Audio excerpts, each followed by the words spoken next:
Okay. This is your BVM ventilation of an apneic adult patient. Please gather all your equipment and let me know when you're ready to begin. Okay, I'm going to check my equipment out. Make sure I have the bag valve mask, my OPA, possibly MPA if they have a gag reflex. I have my suction devices, manual and mechanical, because in case the mechanical goes out. I have my backup. Should also have the tonsil tip or catheter. Actually, this is a catheter tip or a soft tip versus the tonsil tip or Yankar tip, which is more rigid. So I have those devices ready.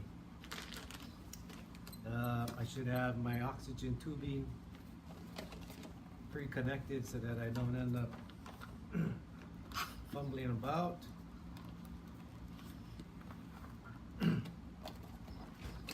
Alright, and everything is connected. And just so that I don't look foolish, I'm just going to turn it on so that there's no leaks. Make sure that my suction is ready to work. And because I know this is that kind of station, I keep the suction up at the end because there's always possibility of them having to vomit, so I keep it close by. I'm ready to be a BSI scene safe. I'll go ahead and assess the airway and pulse. So breathing, airway and pulse of my patient. Patient unresponsive. So he's unresponsive. I'm checking for airway, breathing, and circulation.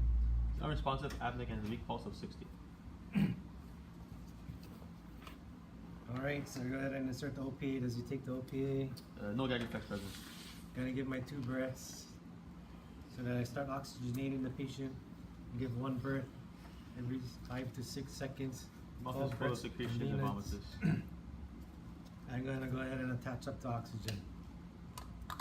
So at this time, they said now the person has some vomiting. I go ahead and tongue jaw lift, insert my rigid tip, occlude the opening so that I can suction no more than 10 to 15 seconds. Mouth and oral currents are cleared. I go ahead and replace in OPA. I connect up my high flow oxygen to 15 liters.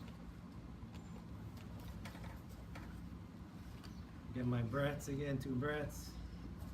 1001, 1002, 1003, 1004, 1005, 1001, 1002, 1003, Ventilation should be properly performed without 1005, difficulty. 1001, 1002, 1003, 1004, 1005. I still have a good pulse. I'm watching for the rise and fall of my patient's chest, making sure that I have good lung sounds with every ventilation. I'm also going to make sure that I don't overinflate the patient by breathing in 2 forceful breaths that will cause the stomach to fill up with air called gastric distension. 1001,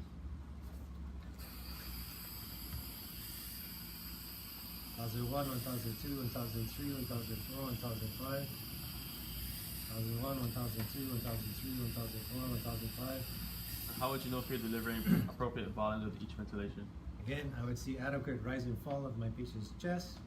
I would notice positive lung sounds with every breath that I'm giving. I can attach the end-tidal CO2 capnography monitor to my bag valve mask to watch the waveform.